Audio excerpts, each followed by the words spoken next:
नमस्कार, news India देख रहे हैं आप। मैं हूं आपके साथ नैना शांडिल्य। बहुत स्वागत है आपका हमारे खास कार्यक्रम देवभूमि में। बुलेटिन की शुरुआत इस वक्त की बड़ी खबर के साथ करेंगे। उत्तराखंड में 42 सीटर विमान का उद्घाटन समारोह है। उद्घाटन समारोह में मुख्यमंत्री पुष्कर सिंह धामी शामिल हुए। पिथौरागढ़ से देहरादून के लिए चलेगा ये विमान से 12 घंटे का सफर सिर्फ 1 घंटे में पूरा कर सकेंगे।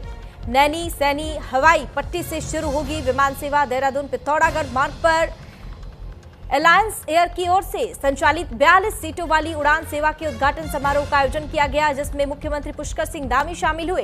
इस दौरान सीएम ने कार्यक्रम को संबोधित करते हुए कहा कि प्रधानमंत्री के दृष्टिकोण से प्रेरित होकर हमने एक मार्गदर्शक सिद्धांत अपनाया है।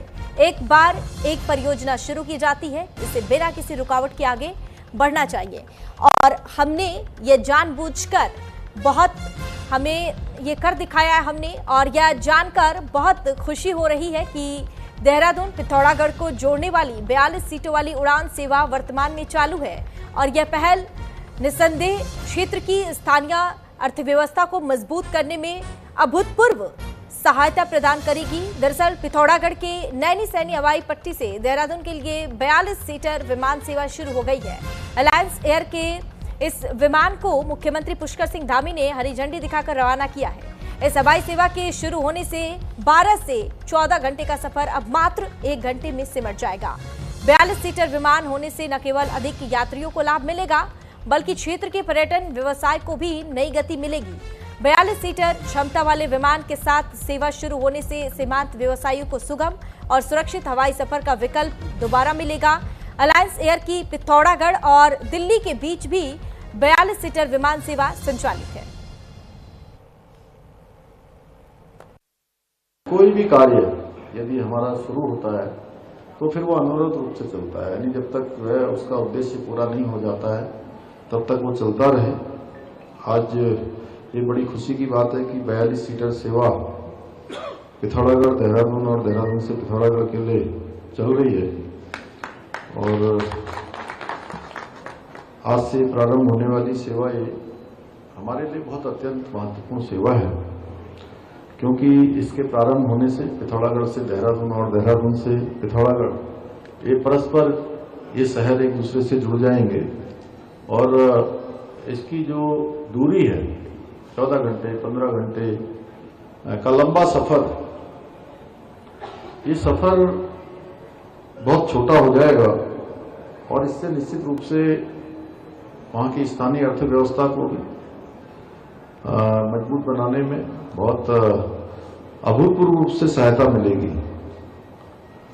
इसके साथ साथ आदरणीय प्रधानमंत्री जी के दूरदर्शी नेतृत्व में आप सबको ध्यान होगा 2014 से पहले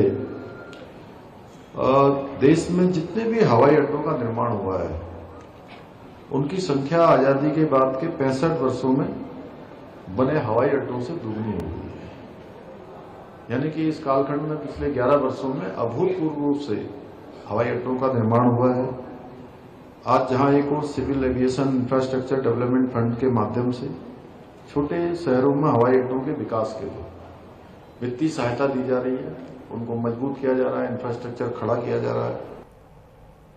चैत्र नवरात्र की अष्टमी और नवमी तिथि दोनों एक ही दिन होने से दुर्गा के 8वें स्वरूप महागौरी और सिद्धिदात्री स्वरूप की पूजा अर्चना की गई। सुबह से मंदिरों में श्रद्धालुओं का पहुंचना शुरू हुआ, जो दिन भर जारी रहा। दिन में मंदिरों सहित घर घर कन्या पूजन हुआ। नवरात्र के मौके पर मां नैना देवी मंदिर में भक्तों का तांता लगा रहा। मान्यता है कि देवी सती की आंख यहां गिरी थी और इसी के बाद यहां मां नैना देवी की स्थापना हुई। देवी पार्वती का पार्थिव शरीर खंडित होने के बाद उनकी बाईं आंख यहां गिरी थी, जिसके बाद इस स्थान का नाम नैनीताल पड़ा। कहा जाता है कि मां सती के अंग जिस स्थान पर गिरे उन स्थानों पर शक्तिपीठ का निर्माण हुआ। उनमें से एक शक्तिपीठ नैना देवी है, जो नैनीताल में स्थित है। यहाँ पे नैनीताल में नैना देवी के दर्शन हो गए हैं और बहुत अच्छा लगा और बहुत सुंदर मूर्ति है और हमें ये रामनवमी के दिन लाभ मिला है, इसलिए बहुत ज़्यादा खुशी भी हो रही है कि हमारे साथ उनका आशीर्वाद है। हाँ, हम पहले भी नीम करोली बाबा वहाँ पे भी दर्शन करके आए हैं और अभी आगे भी जाना है हनुमानगढ़ी, वहाँ पे भी जाना। अंजलि नितिन अत्रे, मैं छत्रपति संभाजीनगर महाराष्ट्र से आई हूँ। आंटी कैसा लग रहा है नवरात्रि के दिन में यहाँ पे? बहुत बहुत सौभाग्यशाली है हम, ये शक्तिपीठ हमको दर्शन करने मिल रहा है। अभी बहुत सारी मैया ने तो हमारा जीवन ही सुधार दिया है।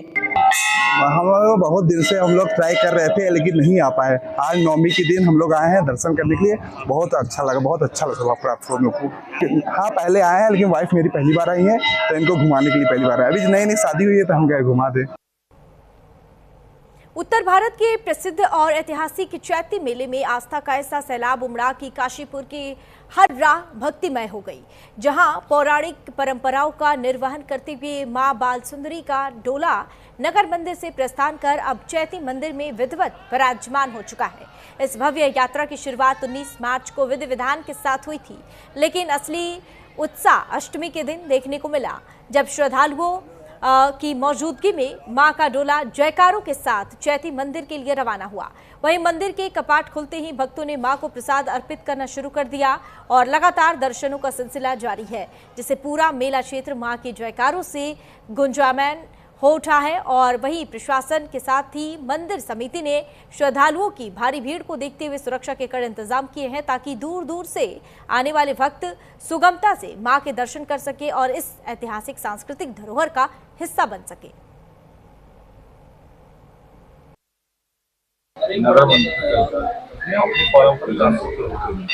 आज मां विराजमान हुई है और मां का अभी पूजन आरती लेने के बाद मां के जो कपाट है भक्तों को दर्शन के लिए खोल दिए हैं और श्रद्धालुओं में बहुत ही ज्यादा उत्साह है मां के दर्शनों का, प्रसाद सुनाने का, अपनी मनोकामना मां से रखने का। खबरों में आगे बढ़ेंगे। देहरादून में एसएसपी ने पुलिस कार्यालय के वार्षिक निरीक्षण के दौरान साफ संदेश दिया कि अब फाइलों को अनावश्यक रूप से लंबित रखना बिल्कुल भी बर्दाश्त नहीं किया जाएगा। शिकायत प्रकोष्ठ में लंबित प्रार्थना पत्रों की समीक्षा करते हुए जांच अधिकारियों को समयबद्ध समाधान के निर्देश दिए गए।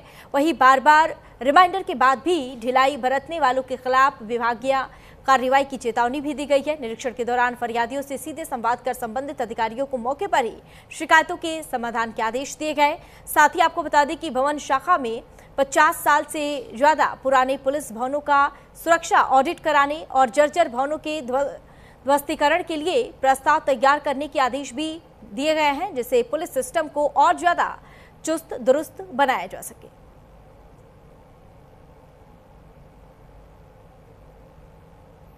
वहीं अल्मोड़ा में मुख्य पशुपालन अधिकारी योगेश अग्रवाल ने विभाग की ओर से संचालित कई योजनाओं की विस्तृत जानकारी देते हुए पशुपालकों से इनका ज्यादा से ज्यादा लाभ उठाने की अपील की। उन्होंने बताया कि सरकार पशुपालन को बढ़ावा देने के लिए कई कल्याणकारी योजनाएं चला रही है, जिनका उद्देश्य ग्रामीण अर्थव्यवस्था को मजबूत करना और पशुपालकों की आय में वृद्धि करना है। मुख्य पशुपालन अधिकारी ने बताया कि पशु चिकित्सा शिविरों के जरिए दूरस्थ क्षेत्रों में भी पशुओं का इलाज और टीकाकरण सुनिश्चित किया जा रहा है। उन्होंने पशुपालकों से अपील की है कि वे विभाग की योजनाओं की जानकारी प्राप्त कर उनका लाभ लें और किसी भी समस्या के लिए नजदीकी पशु चिकित्सा केंद्र से संपर्क करें। इस अवसर पर विभागीय अधिकारी और स्थानीय पशुपालक भी मौजूद रहे। देखिए, हमारे पशुपालन विभाग की विभिन्न स्वरोजगार योजनाएं हमारी वर्तमान में संचालित है, जिसमें मुख्यतः हमने जो अग्रणी काम करा है वो मुख्यमंत्री राष्ट्रीय पशु मिशन योजना के तहत किया है, जिसमें कि सर्वाधिक हमने लगभग 91 लाख रुपए की सब्सिडी हमने प्रदान की है लाभार्थियों को डीबीटी के माध्यम से।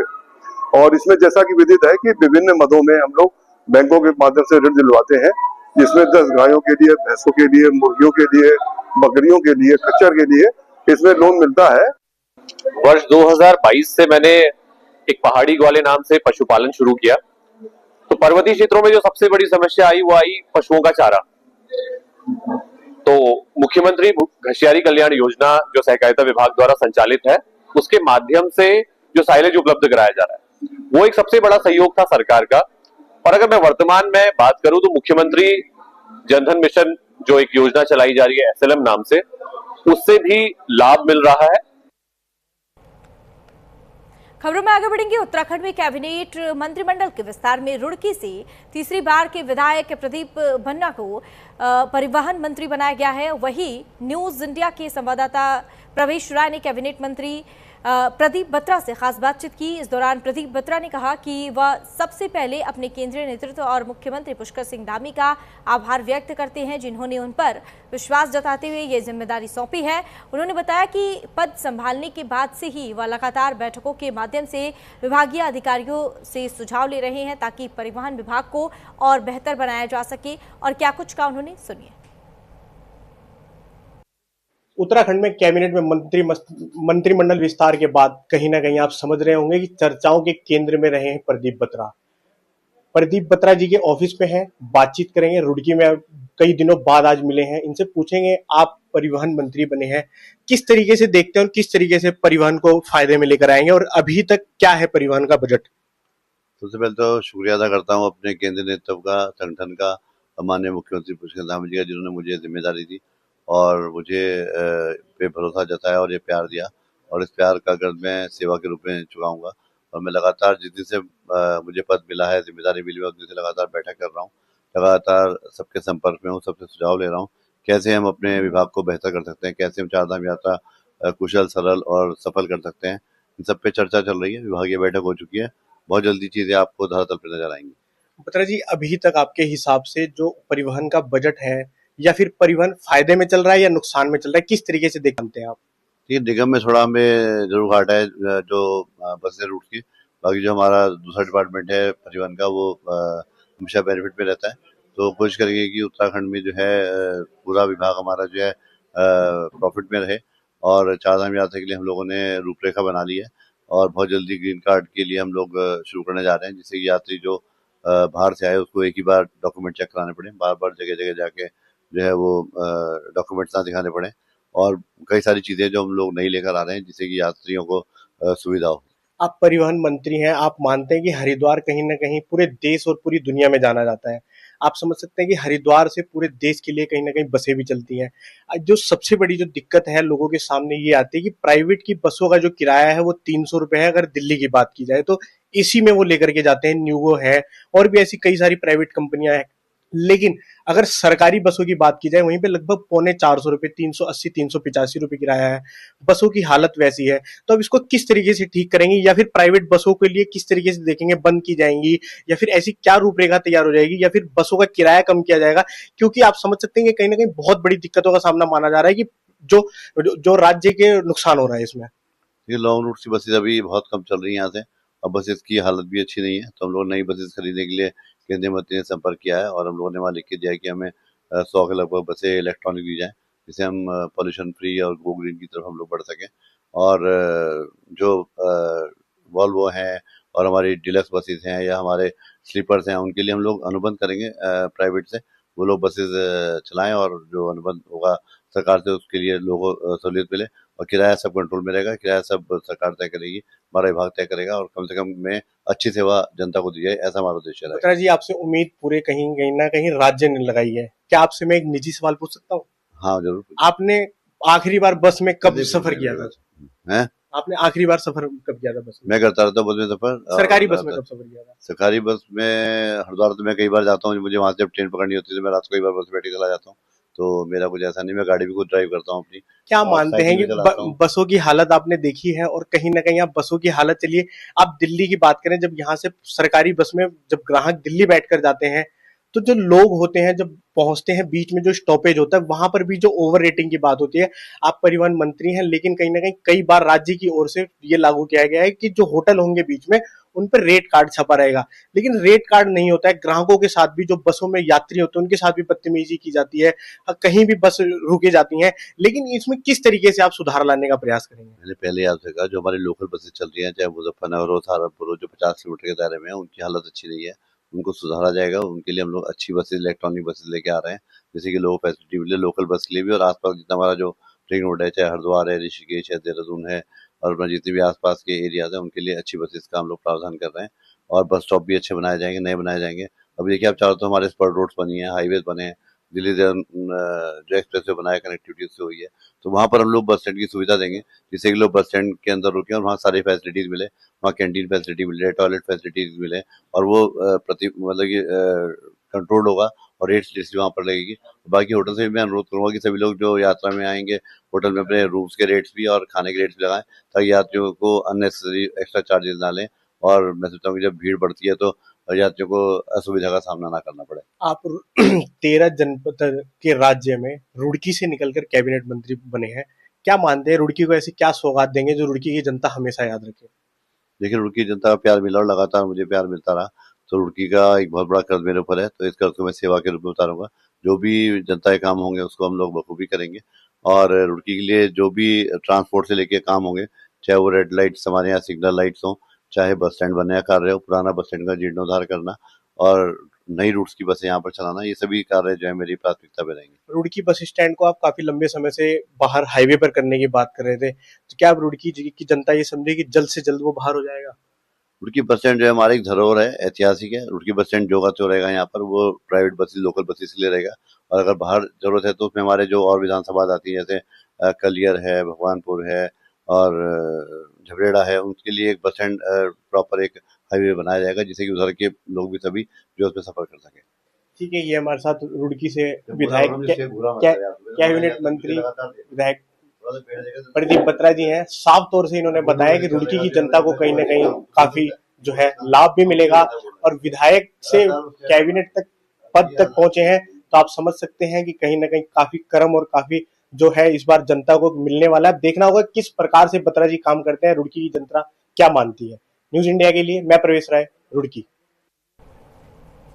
खबरों में आगे बढ़ेंगे। हरिद्वार में दिन दहाड़े गौ तस्करी का मामला सामने आया है। बताया जा रहा है कि एक वाहन में गौवंशों को ले जाया जा रहा था और तभी स्थानीय लोगों को शक हुआ और पीछा करने लगे, जिसके बाद गौरक्षकों और ग्रामीणों ने घेराबंदी कर दोनों युवकों को दबोच लिया। मौके पर जमकर हंगामा हुआ, मारपीट की स्थिति बन गई। वहीं घटना की सूचना मिलते ही पुलिस मौके पर पहुंची और आरोपियों को हिरासत में लेकर फिलहाल पूरे मामले की जांच में जुट गई है। वहीं पूरे मामले का वीडियो सोशल मीडिया पर जमकर वायरल हो रहा है। पुलिस ने वीडियो के आधार पर शिकायत दर्ज कर पूरे मामले की जांच पड़ताल में जुट गई है।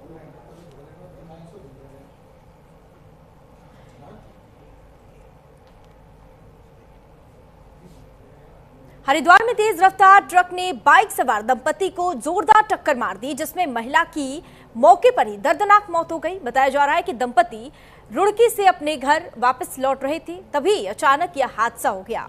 सूचना मिलते ही मौके पर पहुंची पुलिस ने शव को कब्जे में लेकर पोस्टमार्टम के लिए भेज दिया है और पूरे मामले की जांच पड़ताल में जुटकर आरोपी ट्रक चालक को गिरफ्तार कर लिया गया है। वहीं इस हादसे के बाद इलाके में शोक और गुस्से का माहौल बना हुआ है। इसमें रेत डलवा दो, रेत क्या होगा, रेत पड़ा। खबरों आगे बढ़ेंगे। खबर विकास नगर से है, जहां विकास नगर से एक भीषण सड़क हादसा देखने को मिल रहा है, जहां हरिपुर कोटी इच्छाड़ी मोटर मार्ग पर लालढांग के पास एक पिकअप वाहन अनियंत्रित होकर ठोंस नदी में करीब 200 मीटर गहरी खाई में गिर गया और इस हादसे में वाहन चालक की मौके पर ही दर्दनाक मौत हो गई। बताया जा रहा है कि चालक विकास नगर से त्यूनी की ओर जा रहा था और तभी कोटे मिनस मार्ग पर अचानक वाहन का संतुलन बिगड़ गया और वह सीधे खाई में जा गिरा। हादसा इतना भीषण था कि चालक को बाहर निकालने का मौका तक नहीं मिला।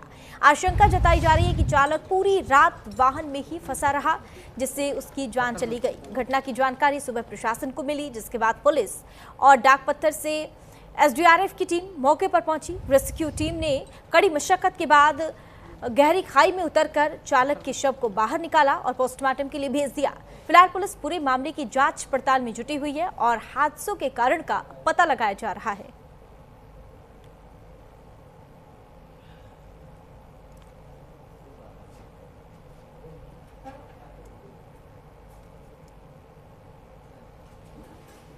हरिद्वार के पुराना रानीपुर मोड़ के पास एक वीडियो सोशल मीडिया पर वायरल हो रहा है, जिसमें देखा जा रहा है कि एक कार चालक सड़क पर बेखौफ अंदाज में फराटा भरता नजर आ रहा है, जिससे लोगों को परेशानी का सामना करना पड़ा। वहीं कार चालक ने हूटर बजाकर सड़क पर लोगों को परेशान किया। वहीं कार चालक में पुलिस को लेकर कोई भी खौफ नहीं है, जिसने पुलिस प्रशासन पर सवाल भी खड़े कर दिए हैं। लोग पुलिस और प्रशासन से कार्रवाई की मांग कर रहे हैं। बिना अनुमति हूटर बजाने और साथ ही नियम तोड़ने पर सख्त कार्रवाई की मांग की जा रही है।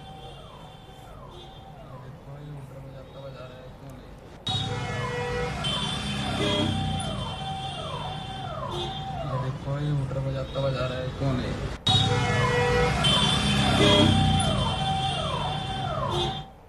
खबरों में आगे बढ़ेंगे। विकासनगर और आसपास के ग्रामीण क्षेत्रों में आवारा कुत्तों का आतंक एक बार फिर लोगों के लिए बड़ी परेशानी बनता जा रहा है। हालात ये है कि रोजाना 25 से 30 लोग कुत्तों का या अन्य जानवरों के काटने के बाद इलाज के लिए उप जिला चिकित्सालय पहुंच रहे हैं, लेकिन अस्पताल में एंटी रेबीज इंजेक्शन की पर्याप्त उपलब्धता नहीं होने के कारण मरीजों को या तो मायूस होकर वापस घर लौटना पड़ रहा है या फिर बाजार से महंगे दामों पर इंजेक्शन खरीदने को लोग मजबूर हो रहे हैं। अस्पताल प्रशासन का कहना है कि इंजेक्शन की कमी की जानकारी उच्च अधिकारियों को दे दी गई है और समय समय पर आपूर्ति भी मिलती है, लेकिन मरीजों की बढ़ती संख्या के चलते दिक्कतें सामने आ रही है। इसका जल्द ही समाधान किया जाएगा। काफ़ी रेगुलर है, कुछ दिनों से कुछ डिसरप्शन हुआ है सप्लाई में, तो हमारी डिमांड गई हुई है और कुछ हमारे सीएमओ साहब की तरफ से भी कुछ हमें रेबीज के इंजेक्शन दिए गए हैं और यहाँ पे पेशेंट की तादाद काफ़ी है। 25 से 30 पेशेंट प्रतिदिन रेबी कुत्ते के किसी जानवर से कांटेक्ट के या बिल्ली से के कांटेक्ट के पेशेंट लगभग 25-30 पेशेंट हो जाते हैं। स्ट्रीट डॉग है, उसके बांध्यकरण की कार्रवाई यहाँ पर कराई गई है और इस साल भी हमने संस्था के माध्यम से जो है एमओयू किया है। जो भी स्ट्रीट डॉग हैं जिनका बांध्यकरण नहीं हुआ है, जो आक्रामक प्रवृत्ति के हैं, उसको एबीसी सेंटर ले जाया जाता है और वहां पर इनका बांध्यकरण करने के बाद इनको पुनः उसी स्थान पर छोड़ा जाता है। और जहां तक ये आक्रामकता वाली बात है, तो इसके निमित्त नगर पालिका परिषद विकासनगर द्वारा सभी लोगों से ये अपील भी की गई है कि वो जो स्ट्रीट डॉग हैं उनको जो खाना दे रहे हैं वो किसी एक निर्धारित स्थल पर जाकर खाना दें।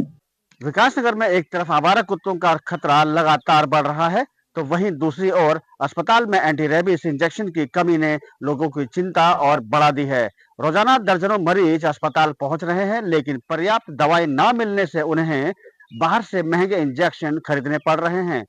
फिलहाल प्रशासन ने नसबंदी अभियान शुरू किया है, लेकिन देखना होगा कि लोगों को राहत कब मिलेगी। विकासनगर से अमित रावत, न्यूज इंडिया।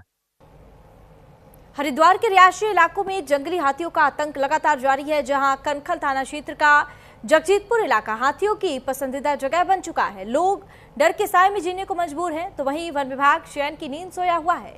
दरअसल जगजीतपुर के बालाजी एनक्लेव कॉलोनी में विशालकाय हाथी चहलकदमी करता हुआ नजर आया। गली से हाथी गुजरता देख स्थानीय निवासियों में डर का माहौल बना हुआ है। हाथी का वीडियो सोशल मीडिया पर वायरल हो रहा है। वायरल वीडियो में हाथी गली पार करता हुआ साफ दिख रहा है। अब वन विभाग से हाथियों की आवाजाही रोकने की मांग तेज हो गई है। आखिर कब तक लोगों को इस खतरे का सामना करना पड़ेगा और इस तरह से लोगों में डर का माहौल है।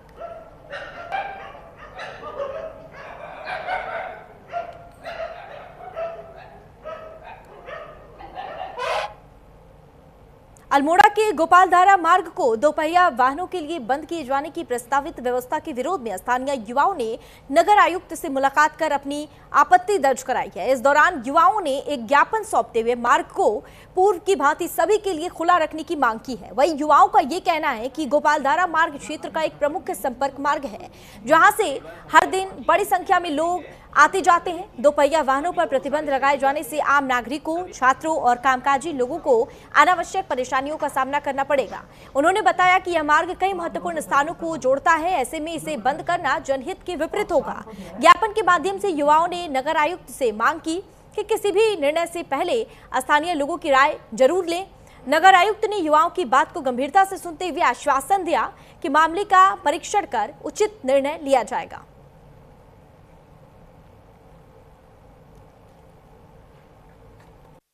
आयुक्त महोदय, नगर निगम को हमारे द्वारा एक ज्ञापन सौंपा गया है कि हम सोशल मीडिया और न्यूज़ के माध्यम से देख रहे थे कि गोपालधारा से लेकर के जो ऊपर को मार्ग जा रहा है उसमें गेट लगाया जा रहा है, जिस कारण किसी को परेशानी हो रही थी।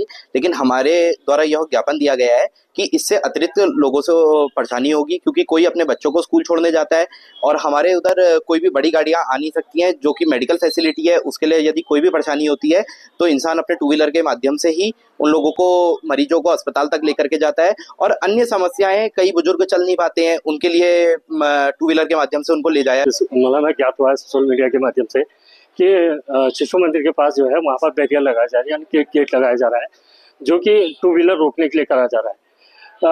आप जैसा जानते हैं कि नियाजगंज हो गया, उससे कई मोहल्ले वहाँ पर जुड़े हुए हैं, जो अपने टू व्हीलर के माध्यम से जो अपने बच्चों को छोड़ने आते हैं। कई बुजुर्ग जो है वो चल नहीं पाते हैं, उनको छोड़ने के आते हैं, भारी सामान लेके वो टू व्हीलर से ही वहाँ पर से आते हैं। तो ऐसे में वो कैसे आएंगे, और दिन भर के लिए वो बंद करने का ही जो निर्देश दिए जा रहे हैं वो नगर निगम द्वारा दिए जा रहे हैं। देवभूमि के इस खास बुलेटिन फिलहाल के बस इतना ही। रुकेंगे एक छोटे से ब्रेक के लिए, ब्रेक के बाद फौरन हाजिर होंगे।